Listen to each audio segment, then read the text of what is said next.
Карате пацан деген кино чыгып калган. Ошону көрүп алып аябай прям вдохновение болуп, ушинтип соревнованияга чыгып мушташкым келди да. Анан кийин атама айттым, мен дагы ушинтким келет деп. Анан кийин мынтип карап, карате чыгып калды. Каратеге алып барсак жабылып калыптыр, ремонт болуп. Анан кийин бир күнү бир майрам болуп, анан тэквондисттер чыкканда показательный выступление кылып, доскаларын сындырып, сальто кылып, машыгып, ушуну көрүп алып аябай баргым келди. Анан эртеси күнү мамам экөөбүз барып, мени жаздырып, бирок да эми тренерлер аябай карап алчу да. Анан тэквондого бара электе кичинекей кезимден баштап танцыга барчумун да, бийлеп жүрчүмүн.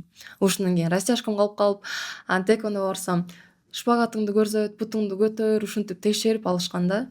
Бирок башында аябай кыйын болду. Аябай назик болчумун да. Аяктан катуу тебиш керек. Анан ещё бүт баары электронка болуп, тепсең бал түшпөй калат, ошон үчүн сила керек да.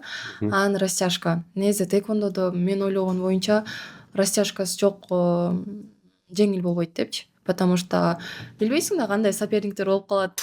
То башыңдан үйдө болуп калат, анан бутуң жетиш үчүн растяжка керек болот да. Башында аябай кыйналып, анан биринчи соревнованияда кичинекейимде биринчи место алдым. Алгандан кийин аябай кызыгып, ушинтип калып калгам. Анан кийин 21-жылы Кыргызстанга келип, Кыргызстан командасына өттүм.